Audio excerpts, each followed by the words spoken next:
Introdução ao Tratado da Verdadeira Devoção à Santíssima Virgem, o manuscrito. Sepultado no silêncio de um baú, como havia predito Montfort, o manuscrito foi descoberto na biblioteca da Casa-Mãe da Companhia de Maria em Saint-Laurent-sur-Sèvre, a 22 de abril de 1842, pelo padre Routurou, que procurava material para uma pregação marial. Na Revolução Francesa, os papéis e os manuscritos das duas comunidades foram escondidos nos sítios vizinhos, onde ficaram inteiramente enterrados no pó durante vários anos. Os que foram encontrados foram postos parte na Biblioteca dos Padres, parte na Casa das Irmãs. Este de que se trata foi posto na Biblioteca da Casa Santo Espírito, e lá permaneceu desconhecido, como o autor havia predito. No momento da redescoberta, as folhas estavam ainda separadas umas das outras, mas cada qual no seu lugar. Apressou-se a encaderná-las, a fim de conservar esses preciosos restos, e com alguns outros escritos montfortinos, enviou-se o manuscrito a Roma em vista do processo de beatificação. Infelizmente, 8 folhetos do começo e pelo menos um do fim tinham desaparecido. Em 1956 a 1957, a restauração pelos monges basilianos de Grottaferrata permitiu estudar de perto o manuscrito antes que ele recebesse sua nova encadernação. Uma descrição detalhada foi então publicada em Documentatio Mariale. O Tratado da Verdadeira Devoção é, sem a menor dúvida, a obra mais conhecida do santo missionário, obra que expõe e desenvolve o maior dos meios e o mais maravilhoso de todos os segredos para adquirir e conservar a divina sabedoria. Introdução. Maria nos desígnios de Jesus e na vida da Igreja.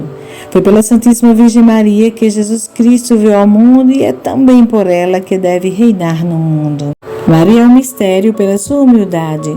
Maria levou uma vida muito oculta e é por isso que é chamada pelo Espírito Santo e pela Igreja Alma Mater, mãe escondida e secreta. A sua humildade foi tão profunda que não teve na terra atrativo mais poderoso nem mais contínuo do que ocultar-se a si mesma e ir perante toda a criatura para que só Deus a conhecesse. A fim de atender aos pedidos que ela lhe fez, para que a ocultasse, empobrecesse e humilhasse, aprove a Deus ocultá-la na sua conceição e nascimento, na sua vida, mistérios, ressurreição e assunção, aos olhos de quase toda criatura humana. Seus próprios pais não a conheciam e os anjos perguntavam muitas vezes entre si: quem é esta? Porque o Altíssimo a ocultava ou, se alguma coisa lhes revelava, a seu respeito infinitamente mais lhes encobria. Maria é um mistério por sua disposição divina. Deus Pai consentiu que ela não fizesse milagres em vida, pelo menos manifestos, embora lhe tivesse dado poder para isso. Deus Filho permitiu que quase não falasse, tendo-lhe embora comunicado a sua sabedoria. Deus Espírito Santo permitiu que os seus apóstolos e evangelistas falassem muito pouco sobre ela, apenas o puro necessário para dar a conhecer Jesus Cristo, apesar de ela ser a sua fiel esposa. Maria é um mistério pela sua particular grandeza. Maria é a excelente obra-prima do Altíssimo, cuja posse e conhecimento reservou para si. Maria é a mãe admirável do Filho que quis humilhá-la e escondê-la durante a vida para favorecer a sua humildade.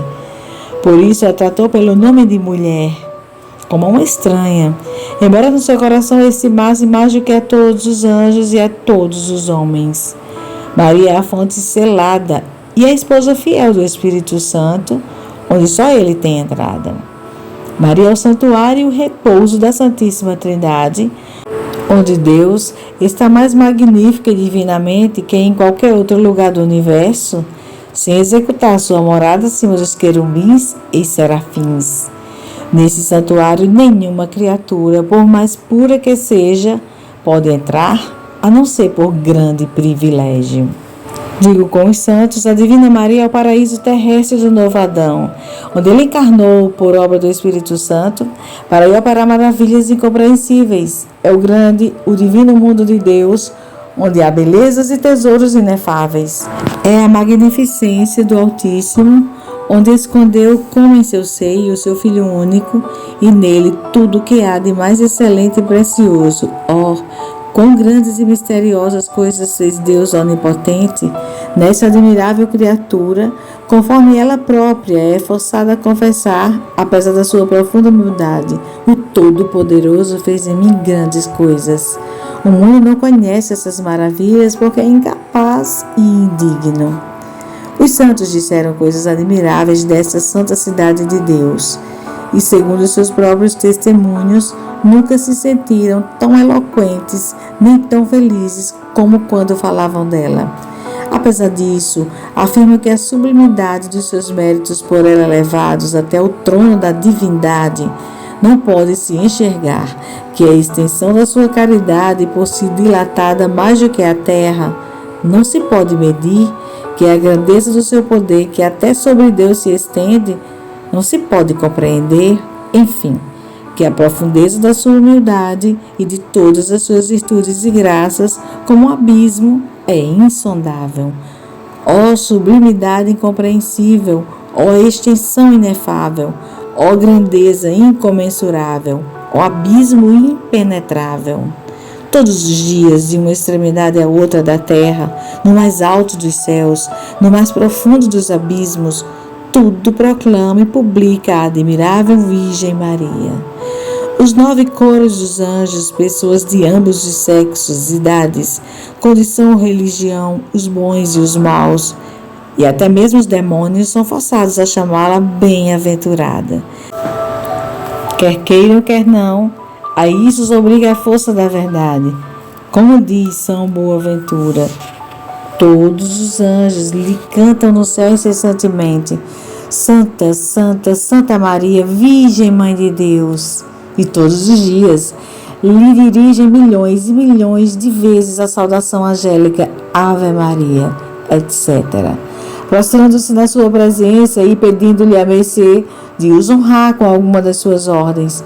O próprio São Miguel, diz Santo Agostinho, embora seja ele o príncipe de toda a corte celeste, é o mais diligente em lhe prestar toda espécie de homenagens e em fazer com que lhe as tributem. Constantemente aguarda a honra de por ela ser mandado em auxílio a algum dos seus servos. Toda a terra está cheia de sua glória, particularmente entre os cristãos, que a tomam por padroeira e protetora em muitos reinos, províncias, dioceses e cidades. Quantas catedrais consagradas a Deus sob o seu nome? Não há igreja sem um altar em sua honra, região, ou cantão sem alguma das suas miraculosas imagens, diante das quais toda espécie de males são curados e se alcança toda espécie de bens. Quantas confrarias e congregações em sua honra! Quantos institutos religiosos colocados sob o seu nome e proteção!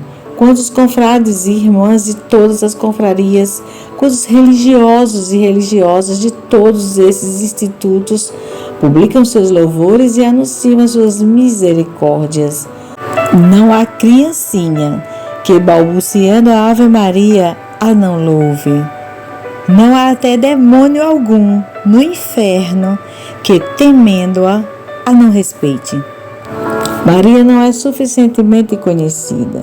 Depois disso, forçou-se a dizer com os santos, de Maria nunca satis. Isto é, Maria não foi ainda suficientemente louvada e exaltada, honrada, amada e servida. Merece ainda muito mais louvor, respeito, amor e serviço. Por isso, devemos dizer com o Espírito Santo, toda a glória da Filha do Rei lhe vem do interior. Toda a glória exterior que o céu e a terra lhe tributam, a porfia não é nada em comparação com a que recebe interiormente do Criador e que não é conhecida por pobres criaturas que não podem penetrar no segredo íntimo do Rei.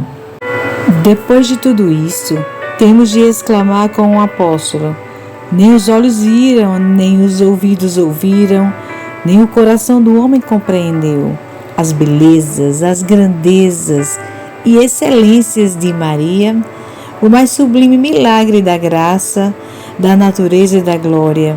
Se quereis compreender a mãe, diz um santo, procurai compreender o filho.